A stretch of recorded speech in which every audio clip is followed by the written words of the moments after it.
Saudi আরবের visa হওয়ার জন্য বা ভিসা পেতে 5টা পেপারস লাগবে। এই পেপারসের প্রথম ডকুমেন্ট যেটা সেটা হচ্ছে পুলিশ ক্লিয়ারেন্স লাগবে।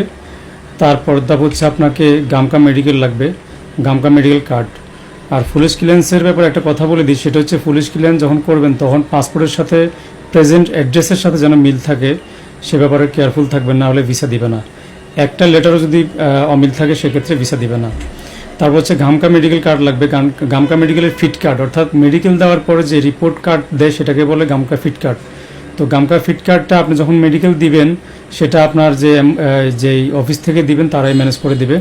আর গামকার স্লিপ তোলার জন্য বা মেডিকেলে দেওয়ার জন্য আপনি নিজেই স্লিপ তুলতে পারবেন, সেটা হচ্ছে oafit.com-এ গেলে আপনি নিজের স্লিপ নিজেই তুলতে পারবেন মেডিকেল দেওয়ার জন্য। এরপর হচ্ছে পাসপোর্ট লাগবে, তারপর হচ্ছে আপনার ছবি লাগবে 6 কপি, ব্যাকগ্রাউন্ড সাদা। তারপর হচ্ছে তাসির লাগবে।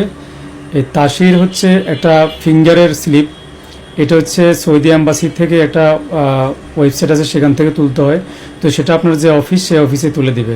এই ফিঙ্গারটা দেওয়ার পরে টোটাল 5টা ডকুমেন্ট যখন অ্যাম্বাসিতে জমা করবে তখন আপনার ভিসা হয়ে যাবে। অর্থাৎ সব কিছু ঠিকঠাক থাকলেই মাত্র আপনার 10 থেকে 15 দিনের ভিতরে ভিসা হয়ে যাবে। ধন্যবাদ।